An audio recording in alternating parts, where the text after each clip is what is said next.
21, 23 hours. We are at 8763 Wonderland Drive. Now moving towards the front of the location.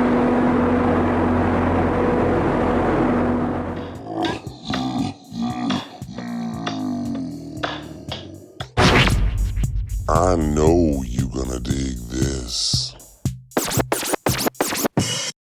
Get funky with me.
What's going on, everybody? How you doing tonight?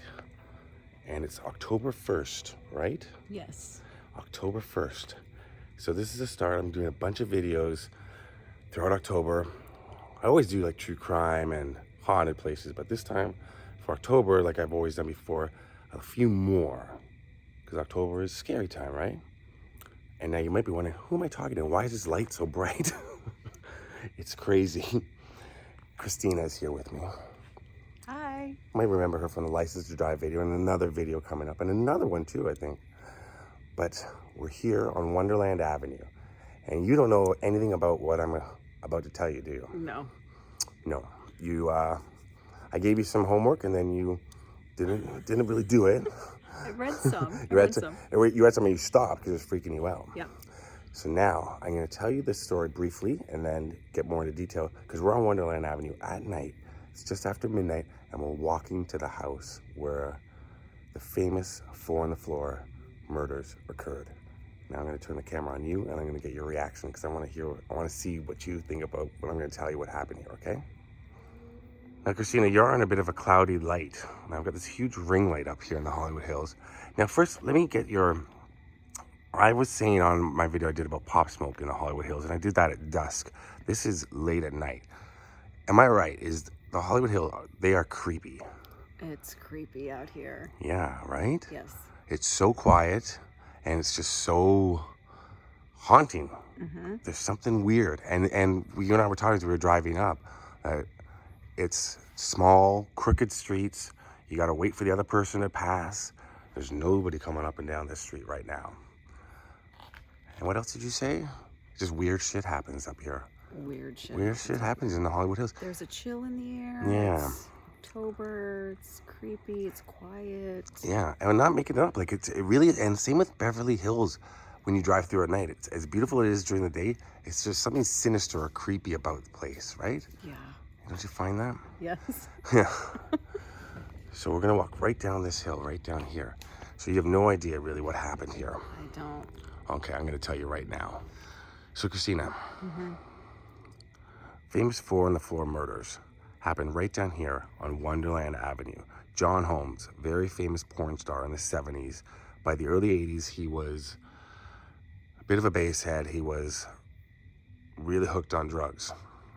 So he was friends with a group that lived in a house down here on Wonderland, and they were known as the Wonderland Gang because they dealt drugs, did drugs, you know, that's what they did for a living. That's how they made their scratch.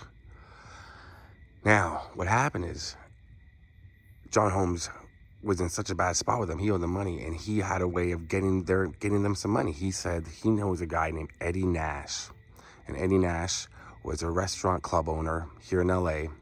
He wasn't. A lot of people think he was in the mafia and that sort of thing, or connected. He wasn't. He was just a. He kind of. It's loosely based on. Boogie Nights was loosely based on the story. So if you've seen Boogie Nights, the Alfred Molina character, just like a guy. He did have a bodyguard, but he liked to show off with his money and that sort of thing. He was very rich, Eddie Nash. And I've been to his house before. I've actually been to this house before on video, and I'll put some links below. So Eddie Nash had a lot of money and stuff at his place. So John Holmes went over to his house, and he was there about 3 times on the day of, I believe it was June 1981. June 29th or so, 1981. He was there 3 times that day. And then, that night, the Wonderland Gang went and robbed Eddie Nash, and they shot his bodyguard. His bodyguard survived, and put a gun in Eddie Nash's mouth and really humiliated him. Okay, so they took, and then they robbed him of a lot of money. I'm going to get into more specifics in a moment. And then they left. Eddie Nash had to figure out who robbed me. What is going on? Then they found the back door was open. Who would have done this? John Holmes. He figured it out because he was the only person that was at his house that many times. So John Holmes went back to Eddie Nash's house. His bodyguard found John Holmes, brought him, and then this is a weird twist to the story. Liberace's boyfriend, Scott Thorson, happened to be there at the same time, and he saw Eddie Nash somewhat torturing John Holmes to get the information of who robbed him.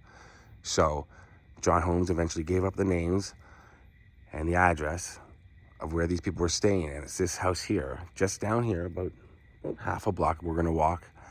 And in the middle of the night, around 3 a.m., 4 people were brutally beaten to death in this house. 5 people were beaten, 4 died. All in this house down here. And this is the famous Wonderland house. And when I say beaten, it was either with pipes or with baseball bats. The crime is officially unsolved still. When I say beaten, there's crime scene footage you can watch. There's crime scene photos, and they are horrifying. It's one of the most famous murder cases in LA. After the Manson murders, it's probably the second biggest. And it's right down here. You ready to go for a walk? Ready. You ready to see it? Yes. All right, let's go. Okay, so it was June 29th, 1981. It was a brutal armed robbery at Eddie Nash's house. Now, Eddie Nash suspected that John Holmes was involved. And like I said, his bodyguard Gregory was shot and injured, but he sent Gregory to find John Holmes. And he spotted him walking around Hollywood. And he was wearing one of the rings that was stolen, right? Which is crazy.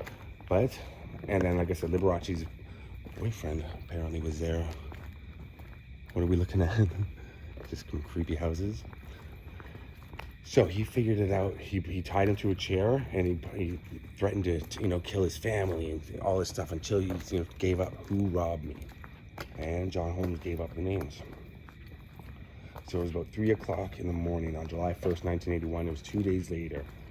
Now, they don't know how many men entered this house, or it was men or women, but it's most likely men, I'm assuming, and bludgeoned to death 4 people, and then one of the girlfriends survived. The weapons used by the killers were a combination of hammers, metal pipes, could have been baseball bats. And it's always been, was John Holmes there? Was he there? Some people, his wife said that, his ex-wife Sharon said that he was there, and that he came to her and claimed to be there. I can tell you how the bodies were found. There's one bloody body found on the living room floor beside the couch where she'd been sleeping. Joy Miller was found on her bed with William DeVerell at the foot of the bed in an upright position, leaning against the TV stand, a hammer beside the bed. And a 4th was found, the guy, his last name is Launius. I should remember the name. What's his name? It's kind of coming. Ronald Launius. And he was found on the bed, and his wife Susan was beside him on the floor, and she was the one who survived. Both bedrooms had been thoroughly searched and ransacked. And despite this woman, she has severe brain damage intact. She ultimately survived and recovered, She was left with permanent amnesia regarding the night of the attack. So a couple of the members weren't present at the time. One was staying at a motel, and one was at I believe, at another house or at his own home. But neighbors would report they heard loud screams, but no phone calls were placed to the police until about 4 o'clock. And like I said, the murders were said to take place around 3. And furniture movers, they came to the house next door to the crime scene. They heard Susan moaning. So all they heard was moaning from the house next door. And it was notorious, this house, for drug-fueled parties. So when people in this neighborhood, right where we're walking, when they heard all the screaming and stuff going on inside the house, they thought it was just another night at the Wonderland house. Isn't that crazy? And people were being absolutely brutalized there. Now we're almost at the house. It's just down here. Keep walking.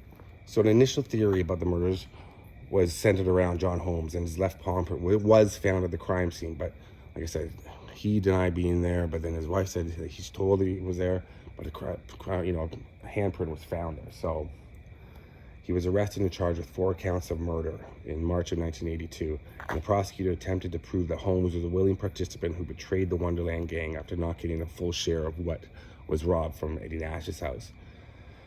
But Holmes, he had court-appointed defense lawyers, and they actually did well. They successfully presented him as one of the victims who had been forced by the real killers to give them entry to the house, because apparently he was their ticket in. So we're coming up on the house now. We're probably gonna have to turn off the light, Christina. But what do you think so far? Scary. Yeah, it's a crazy story. What's crazy about it is the fact that, like, listen, it's absolutely, no pun, dead silence. Dead silence, and that's the house right there on the left. Now I'm gonna have to ditch the light for a minute, but then turn it on as we leave. It is late at night. We don't want to disturb the occupants, but we wanted to come here. Well, I wanted to come here at night. It wasn't really your choice. It was me that wanted to, but yeah, here we go. We're gonna kill the light and see what we can get.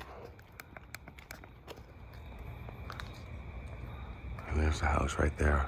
So the entryway on the right is where they went in. They walked right in that door, and the first body was discovered in that window right there.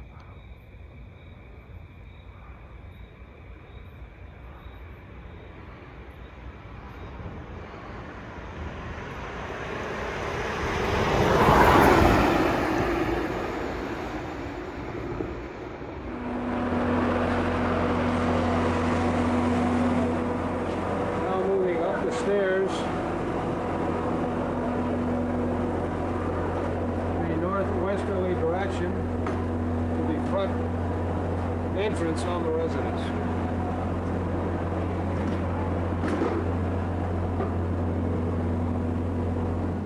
Six years after being acquitted of the murders, John Holmes died as a result of AIDS complications in March of 1988. The police had turned their attention to Eddie Nash and questioned him and eventually arrested him. They charged him with planning the murders, but he was saved by a hung jury. Just one juror stood between Nash and a guilty verdict. He walked free until 2000 when he was charged with drug trafficking and money laundering. As a part of a plea deal, he admitted to having bribed the single dissenting juror in the original trial. Eddie Nash also confessed to commanding his men to repossess the stolen items in the Wonderland house on the night of the slayings, but he never admitted to having ordered the killings. So after agreeing to cooperate with law enforcement authorities in exchange, he received a 4.5-year prison sentence and a $250,000 fine. On August 9th, 2014, Eddie Nash died at the age of 85. So now we're walking back up. If you want to come up here, there's only a couple of places to park, right? Yes. It's not easy to park along here, but we found it. And the house is just right there. And it was, difficult, but you see all the houses up in the hills just beyond. What do you think of that story, Christina? Scary. Scary indeed.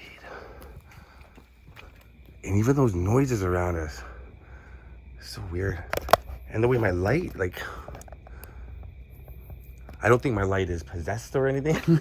But it looks like that. But it looks like it's giving this cloudy light off. Well, okay. All right, Christina. So, what do you think of the Wonderland Murders house? Creepy. Creepy. Now, I'm thinking about how I edited this. I'll include some shots of it at night. And I've been here during the day before, but I think it was appropriate to come at night. Rest in peace to all the victims. Of course, it is a tragic story. We're having a little bit of, a little bit of scare, a little bit of fun doing it, but it is, as always, tragedy. Like, something really horrible happened there. All right. Peace.